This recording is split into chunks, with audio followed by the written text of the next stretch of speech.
नमस्कार. आज आपण आलू पराठा ही रेसिपी पाहणार आहोत.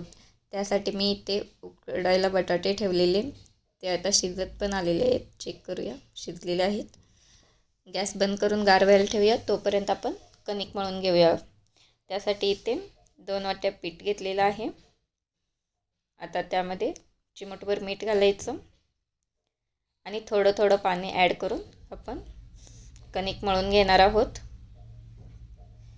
एकदम पाणी घालायचं नाही. आपण जसं चपातीला मळतो त्या पद्धतीने मळून घ्यायचं.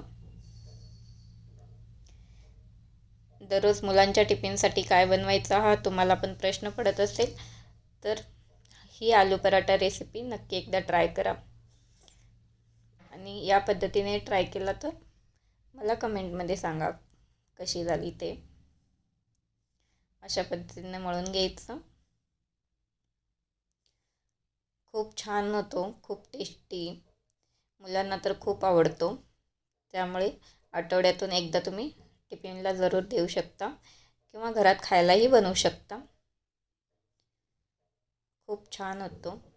एकदम खरपूस असं घट्टसं कणिक मळून घ्यायचं. अशा पद्धतीने पीठ मळून झालेलं आहे. आता एक 10 मिनिटे याला बाजूला ठेवूया. आता आपण कोथिंबीर बारीक चिरून घ्यायची. कोथिंबीरचा फ्लेवर पराठ्याला खूप छान लागतो, त्यामुळे जरूर घाला. बारीक चिरून घेतलेल्या आहेत मिरच्या पण तुम्ही ठेचून घातलं तरी चालेल. कांदा पण बारीक असा कापून घ्यायचा. एक कांदा, मिरची आणि कोथिंबीर कापून झालेला आहे. उकडलेले बटाटे पण सोलून घेतलेले आहेत.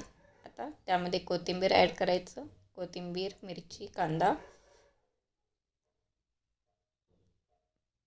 आता काही मसाले ॲड करणार आहोत. त्यामध्ये मीठ,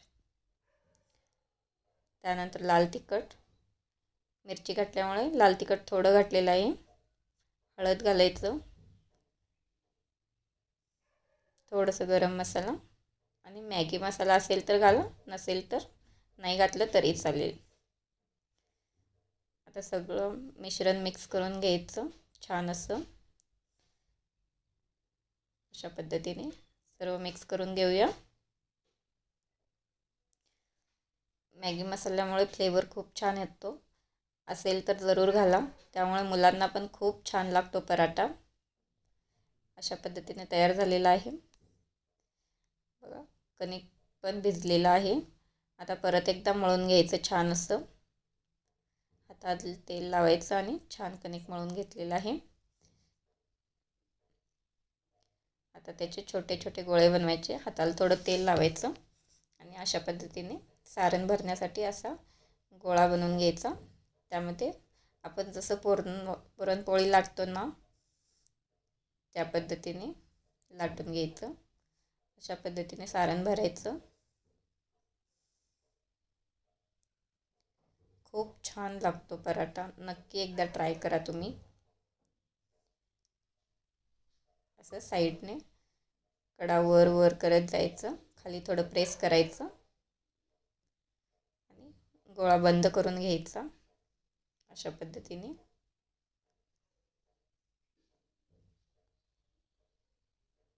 असा गोळा बनवून तयार झालेला आहे. आता हलक्या हाताने लाटून घ्यायचं.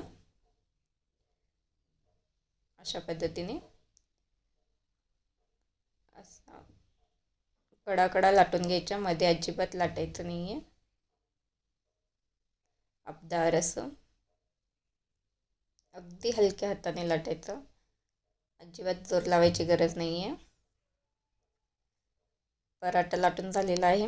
तवा पण गरम करायला ठेवलेला आहे मी. आता पराठा घालून घेतलेला आहे. त्यामध्ये थोडंसं तेल लावायचं आणि पलटवून घ्यायचं. दुसऱ्या बाजूने पण तेल लावायचं आणि छान असं भाजून घ्यायचं.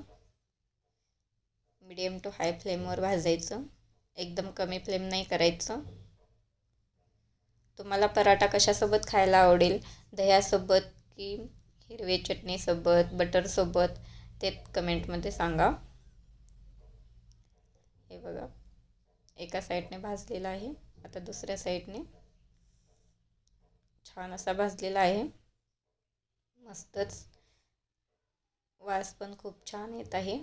आता त्याला वरून असं तूप लावायचं. तुपाचा फ्लेवर जबरदस्त उतरतो पराठ्यामध्ये, त्यामुळे तूप जरूर लावा. तूप नसेल तर तुम्ही बटरही लावू शकता. खूप छान लागतो. नक्की एकदा ट्राय करा. अशा पद्धतीने तूप लावायचं. हे बघा किती मस्त खरपूस, टेस्ट तर अप्रतिम लागते. बघा आपला पराठा रेडी झालेला आहे. अशा पद्धतीने आपण सर्व पराठे लाटून घेणार आहोत. आता दुसरा पराठा पण मी लाटून भाजत आहे. ते बघू शकता किती छान असं झालेलं आहे तो पण. आता सर्व पराठे लाटून अशा पद्धतीने भाजून घेऊया. अशा पद्धतीने पराठा रेडी झाला. कशी वाटली रेसिपी कमेंटमध्ये